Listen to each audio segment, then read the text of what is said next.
Bonjour à tous et ravi de vous retrouver sur cette vidéo qui sera spécialement dédiée, comme vous pouvez le voir, à Final Fantasy VII. Donc d'abord, avant d'entamer n'importe quel combat, parce que je le dis tout de suite, le défi du jour ça va être de combattre l'arme rubis, mais dans des conditions un peu particulières, c'est-à-dire que je vais essayer de la battre avec le temps le plus court que je puisse par rapport à mon niveau d'expérience et jusqu'où j'ai été dans Final Fantasy VII. Pour ça, je vais vous retracer un petit peu l'historique qui me concerne. Donc tout le monde connaît le Final Fantasy VII premier du nom, hein, qui est sorti dans la fin des années 90. Ce premier opus, moi j'y ai jamais joué quand il était sorti, c'est-à-dire sur PlayStation 1. Je l'ai toujours connu soit à travers des amis qui avaient la console, moi je ne l'avais pas, soit dans la famille, mon cousin avec lequel je faisais des parties toutes des soirées, voire des journées à y jouer entièrement, tellement l'engouement était fort pour ce jeu. Je pense que d'autres ce sera pareil, hein, le jeu était terrible. Donc moi c'est vraiment en 2020 que je me suis dit tiens, mais il faudrait quand même que je fasse le jeu par moi-même. Je le connais quasiment beaucoup, pas par cœur, mais je le connaissais déjà beaucoup, je connaissais beaucoup de trucs, mais j'avais quand même oublié beaucoup de choses parce que je l'ai fait à l'époque où il est sorti.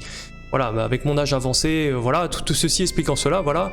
Et donc je me suis dit, bah en 2020, avec la sortie du remake, je me suis dit tiens, pourquoi je referais pas le Final Fantasy VII de mon enfance, de mon adolescence, parce que bah, j'avais beaucoup aimé, j'avais beaucoup apprécié. Est-ce que ce jeu pourra recréer de l'engouement encore chez moi, de l'intérêt, de la surprise et tout ça? Et effectivement, le jeu, bah écoutez, j'en suis arrivé à un niveau tel quand même que j'ai dépassé, je pense, les 100 heures. Vu que le compteur s'arrête de compter au niveau des heures, je pense que je dois être aux alentours de au moins 150 voire 200 heures maintenant à peu près hein, sur ce jeu.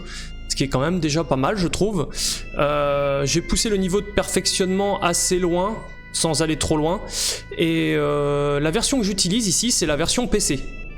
Alors pourquoi utiliser la version PC? Parce que bah, j'ai pas de console, donc obligé d'utiliser une version PC. Et en plus j'ai vu sur internet ce qui a recréé chez moi l'envie de refaire le jeu, c'est qu'il y a la version SYW par des passionnés français qui a été faite. Et c'est celle-ci que j'exploite. Alors il y a eu des modifications notamment au niveau graphique, comme vous pouvez le voir, il y a une amélioration des graphismes qui sont impressionnants d'ailleurs par rapport à l'époque, hein, quand c'était sorti sur PlayStation, on jouait sur des télévisions cathodiques, donc l'image était très lissée, on voyait pas tous les défauts, mais aujourd'hui avec des écrans qui sont dits numériques, tels que LCD, Plasma ou tout ce que vous voulez, OLED, là les défauts étaient vraiment rédhibitoires en fait pour jouer. Et ben donc justement il y a des nouvelles versions qui sont sorties en améliorant les graphismes, ce qui est ici vraiment très très sympathique. Ici on voit déjà un petit peu au niveau du décor, mais même au niveau du personnage, on voit que le personnage déjà est très joli. On voit qu'il est pas en taille mini aussi, je rappelle plus exactement le nom qu'on leur donne, mais les personnages ont une taille réelle dans l'environnement, dans le décor. Donc là j'ai mon Chocobo d'or, à côté le Haut-Vent que tout le monde connaît.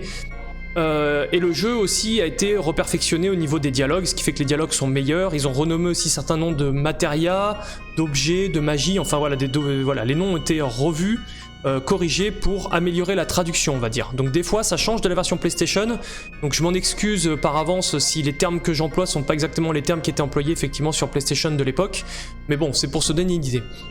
Donc là le contexte, comme on est sur PC déjà, sur cette version là, j'ai poussé la limite des HP au-delà des 10 000 points de vie.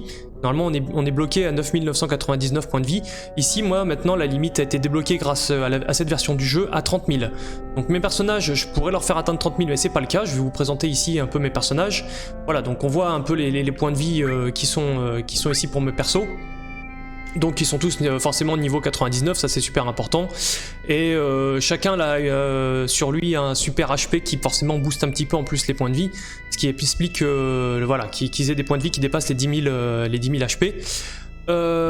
Autre chose importante à savoir, c'est que j'ai effectivement, je l'avoue, exploité un bug du jeu.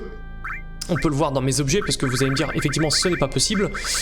Par exemple dès le début on le voit, hein, j'ai 99 drogues de héros, des méga elixirs, 99. Ça c'est impossible, donc j'ai utilisé la méthode effectivement de duplication des objets et aussi la méthode de duplication des sources. Donc comme vous pouvez le voir, les sources de chance, rapidité, vitalité, pouvoir, c'est les plus faciles à avoir. Sachant qu'il y en a deux dans le lot, il me semble que c'est la source de pouvoir et la source de... je veux pas dire de vitesse, mais je crois de vitalité ou de rapidité, je sais plus laquelle, qui est facilement qu'on peut facilement avoir sur Final Fantasy VII parce que c'est dans des endroits où les ennemis après quand on a du niveau sont relativement faibles par rapport à nous, donc c'est très facile d'obtenir les objets. C'est un peu plus compliqué sur les sources de chance et vitalité ou rapidité, je sais plus, qui elles se trouvent effectivement dans l'avion coulé dans la mer qu'on va chercher avec le sous-marin. Et là, il faut le faire sur les frappes de mémoire. Et l'autre ennemi, c'est le caniche, je crois. Voilà, frappe et caniche. Alors je crois que c'est les traductions sur PC, je sais pas si c'est les traductions sur Xbox. Donc ça m'a permis en fait de booster mes personnages vraiment à leur maximum. Chose qu'on peut faire sans faire de la duplication de sources ou de la duplication d'objets. Hein. Il y a des techniques, vous verrez sur le web, il y en a d'autres qui ont fait des vidéos tuto bien mieux que moi je trouve. Ainsi ça permet de booster vos caractéristiques, donc on les voit ici, la force, la rapidité, la vitalité et la chance. Les deux plus compliqués à développer, je ne l'ai pas fait ici effectivement pour le personnage de Barrett, je l'ai fait uniquement pour le personnage de Cloud. C'est de tuer, pareil dans l'avion coulé de la Shinra, de tuer le serpent et qui donne la source de mémoire, lui c'est la source esprit qui donne, et la source de magie c'est celui, l'ennemi qui ressemble à une espèce de tentacule pendante et qui vient vous faire des frissons. Je me rappelle plus exactement son nom, je m'en excuse par avance. Et eux, il faut effectivement les transformer. Mais les transformer, vous savez, quand vous utilisez la matéria transformée sur vos personnages, la puissance de vos armes diminue, je crois, quasiment par 10. Donc ce qui fait que vous pouvez prendre des coups et que ça peut mettre beaucoup de temps. Donc, et comme ils sont tout seuls, comme ces ennemis sont tout seuls, vous ne pouvez dupliquer qu'une fois. Vous ne pouvez pas dupliquer la source à l'infini, sauf avec une technique, encore une fois, qui existe, que j'ai trouvé un peu barbante, du coup je ne l'ai pas faite, qui consiste à utiliser des attaques finales. Donc quand le personnage final se fait attaquer, vous tuez l'ennemi, et au moment où il va mourir, il se transforme en source, donc il faut bien calculer son coût, hein. Et à ce moment-là, vous pouvez dupliquer le temps que l'ennemi, enfin le personnage que vous avez équipé de plusieurs attaques finales fait des magies qui prennent du temps, et ça vous permet de dupliquer les sources. Je trouve ça assez ennuyant à faire, même si c'est pour le défi éventuellement. Du coup, je l'ai pas fait parce que j'ai déjà pris beaucoup de temps quand même, parce que pour mettre tous mes personnages, je vous garantis à autant de force, vitalité et tout ça, ça prend quand même énormément de temps. Là on voit qu'il y a d'ailleurs la force à Yuffie est un petit peu inférieure, c'est suivant ce qu'on équipe sur son personnage. Vous savez que si on met des magies comme on le voit là, il y a des matérias vertes qui forcément viennent pénaliser en fait les points de force. Il y a les matérias qui ajoutent des points de magie et qui retirent des points de vie, et des fois il y a l'inverse. Donc voilà, donc c'est pour ça qu'ici il y a des petites restrictions. Donc ici on voit que mon personnage avec lequel je vais essayer de battre l'arme rouge, c'est le seul qui est debout, c'est Barrett. Voilà, donc Barrett, voici ses caractéristiques. Donc vous voyez, je lui ai mis attaque x4 et mimé. Je vais vous expliquer pourquoi, j'ai essayé plusieurs techniques avec lui. Vous voyez qu'il est même pas en limite, d'ailleurs je vais aller combattre l'arme sans limite. Parce que même en ayant la limite 4 ou la limite 3-2 aussi, qui est très réputée, qui sur le PC s'appelle Hungermax, mais on va aller vérifier, je crois que c'est Hungermax. Non, Furamax, c'est Hungermax sur PlayStation, excusez-moi, je crois que c'est Hungermax, hein, quelque chose comme ça, vous me corrigerez au besoin. Furamax ou Catastrophe, qui sont deux limites, d'ailleurs Furamax est réputée pour être plus puissante parce qu'on fait 18 attaques d'affilée, je crois que c'est au hasard, ouais ça doit être au hasard, mais bon, comme là il n'y a qu'un seul ennemi, c'est l'arme rouge, on fait 18 attaques sur elle, et Catastrophe c'est elle, je crois, une dizaine d'attaques, et en fait la puissance de ces attaques est vraiment beaucoup plus faible que les dégâts que je peux faire en faisant naturellement mes attaques x4. Voilà, c'est comme ça. Furamax, ça me dégage des coups à un petit peu moins de 2000 HP de dégâts sur l'arme rouge, ce qui fait que c'est pour moi pas énorme, vous allez voir pourquoi après. Et Catastrophe, ça me fait des coups de mémoire dans les 4000. Alors, j'ai testé plusieurs techniques avec Barrett, parce que Barrett, pourquoi Barrett ? Parce que justement son niveau d'attaque, sa puissance d'attaque ne dépend pas ni de ses points de magie ni de ses points de vie, parce qu'il faut savoir que quand vous combattez l'arme rouge, sa griffe gauche et sa griffe droite vous retirent des pourcentages de vos points de magie ou vos points de vie, ce qui fait que même d'ailleurs une des griffes qui retire des points de vie a une attaque qui vous fait perdre les 15/16e de vos points de vie. Donc si vous avez Clad par exemple à ce moment-là et sa dernière arme sur lui, Clad, sa force de frappe dépend exclusivement, bon les passionnés le savent, hein, dépend exclusivement des nombres de HP qu'il possède par rapport à son nombre de HP max, ce qui fait qu'il tape très faiblement. Une fois que les griffes lui l'ont tapé, il a quasiment plus de force, ce qui fait que ça prend beaucoup de temps de battre un ennemi avec lui, alors que Barrett lui, avec sa dernière arme, qui s'appelle, alors sur score manquant, alors je crois que sur PlayStation ça s'appelle pas score manquant, je suis désolé, les autres trucs, les noms sont corrects pour l'armure en tout cas et l'accessoire, mais pour l'arme c'est pas score manquant, mais en tout cas cette arme là, la puissance d'attaque de cette arme là dépend en fait du niveau de AP des matérias qui sont embarqués. Donc il suffit d'avoir des matérias qui ont beaucoup d'AP, hein, comme notamment attaque multiple, ou ce que j'ai mis ici. Donc j'ai mis riposte, mimer, riposte, mimer, riposte, mimer, riposte, mimer. Il y a que des ripostes mimés, hein. Ce qui fait que chaque fois que l'ennemi va m'attaquer, je vais mimer 7 fois l'attaque précédente. Voilà, ça c'est déjà à savoir. On va mimer 7 fois l'attaque précédente. Donc je vais vous expliquer la technique parce que j'en ai utilisé d'autres, hein, sur lui. Donc j'ai utilisé les limites et tenté de mimer les limites aussi. Ça mettait plus de temps. Je mettais plus de temps parce qu'en fait les attaques avec Barrett, une fois que j'ai pris bien sûr 4 drogues de héros, donc je crois que c'est des boissons de héros par contre sur PlayStation, là dans la version PC ils appellent ça des drogues de héros. Une fois que j'en ai pris 4, mes coups contre l'arme font 9000 et quelques points de vie en coup normal et dépassent les 18 000 quand je fais des coups critiques. Donc autant vous dire qu'en attaque x4 et que derrière quand l'arme m'attaque je fais en plus les 7 mimés de mes attaques x4, ça va très très vite en points de vie. C'est la meilleure technique que j'ai trouvée parce que les limites comme je vous dis étaient trop faibles, ça ne lui enlève pas assez de points de vie, et ça me faisait perdre du temps au contraire au lieu d'en gagner, malgré la rapidité d'attaque effectivement de la limite Furamax. Donc j'ai aussi tenté avec que des contre-attaques. Alors les contre-attaques, c'est aussi une bonne technique, seulement les contre-attaques sont uniques, alors que là, à chaque matéria mimé, je fais 4 attaques. Donc c'est beaucoup plus important. Et le problème de la contre-attaque, c'est que de toute façon, on pourrait en mettre beaucoup parce que c'est des matérias indépendantes, comme on a dit, donc elles s'utilisent toutes seules. Alors que là, c'est des matérias supplémentaires qui se combinent en fait. La bleue, c'est matérias supplémentaires qui se combinent avec là ici la matérias jaune. Les matérias contre-attaque, je pourrais, même si j'en mettais sur tous mes orifices, il faut savoir qu'un personnage n'a le droit qu'à 9 actions pendant son tour. Donc le maximum que je puisse faire c'est 9 contre-attaques par exemple. Les autres seront ignorés.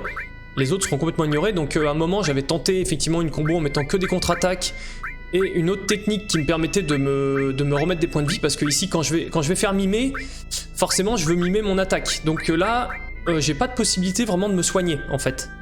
Parce que si je prends après une potion et que l'ennemi me réattaque, et ben je vais mimer cette fois que je vais prendre une potion. Ce qui fait que ça va me faire perdre du temps, et là le but c'est pas de perdre du temps, c'est d'essayer de faire le combat le plus rapidement possible. Parce que j'ai une autre technique aussi qui consiste en fait à s'équiper de manière assez intelligente, où là effectivement on n'utilise que les contre-attaques, et attaque x4. Et on va dire que là le combat je peux poser la manette, l'arme rubis ne pourra jamais me tuer. C'est une technique que je connaissais pas, qui est très particulière mais qui est très très efficace. C'est pas moi qui ai sorti ces techniques, hein, c'est des techniques que j'ai trouvées sur un très très bon site qui est retrouvable sur internet qui s'appelle ff7.fr de mémoire. C'est un gros site qui vraiment regroupe énormément d'informations, notamment la soluce du jeu et énormément d'informations diverses et variées sur plein d'astuces, notamment la duplication des sources, toutes ces choses-là sont expliquées dedans. Comment aussi optimiser les limites avec Kaisit, comment avoir la roue qui défile au bon moment pour avoir le symbole qu'on veut, enfin voilà. C'est un site qui regorge vraiment énormément d'informations, donc j'ai rien inventé. Et en fait, ils expliquaient sur le site que quand vous mimez une action précédente, une matéria, qu'elle s'exécute ou non, vous allez la mimer.